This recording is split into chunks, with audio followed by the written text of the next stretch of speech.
இன்னைக்கு தமிழ்நாட்டினுடைய டிஜிபியா ஒருத்தர் பொறுப்பேற்றிருக்காங்க. டிஜிபியா பொறுப்பேற்பதை பார்ப்போம். பொறுப்பு டிஜிபியா பொறுப்பேற்பதை பார்த்துருக்கீங்களா? டிஜிபி பொறுப்பேற்றார், இப்படித்தானே பத்திரிகை நண்பர்கள் பேப்பர் எழுதுவாங்க. பொறுப்பு டிஜிபி பொறுப்பேற்றார்னு எங்கேயாச்சும் பார்த்துருக்கீங்களா? தமிழ்நாட்டில் அந்த அலங்கோலத்தை இன்று நிறைவேற்றி இருக்கின்றார்கள். எதற்கு? சங்கர் ஜிவால் அவங்க ரிட்டையர் ஆகிட்டார், இன்னைக்கு ரிட்டையர் ஆகிறார். ரிட்டையர் ஆகிற அன்னைக்கு புது டிஜிபி பொறுப்பேற்கணும்.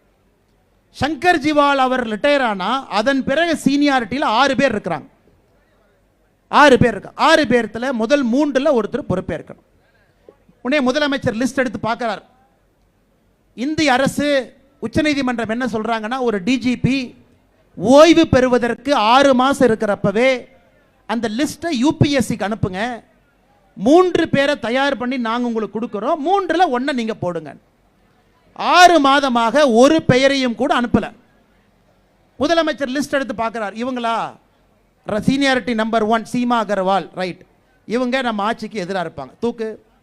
நம்பர் 2 தூக்கு, நம்பர் 3 தூக்கு, நம்பர் 4 தூக்கு, நம்பர் 5 தூக்கு, நம்பர் 6 தூக்கு. இந்தியாவில் எங்கேயுமே இந்த அநியாயம் இல்லைங்க. நம்பர் 7 தூக்கு, நம்பர் 8 தூக்கு. 9ஆவதாக சீனியாரிட்டியில் யார் இருக்காங்களோ அவருக்கு நீங்க டிஜிபி என்கின்ற அந்தஸ்தை கொடுக்க முடியாது. முதலமைச்சர் என்ன பண்றாரு? பொறுப்பு டிஜிபி இன்சார்ஜ்னு போட்டுட்டு ஜெர்மனி கிளம்பிட்டார். அப்படி இருக்கும் பொழுது காவல்துறை எப்படி விளங்கும்? எப்படி விளங்கும்? நீங்களே சொல்லுங்க. காவல்துறையை பொறுத்தவரை சீனியாரிட்டி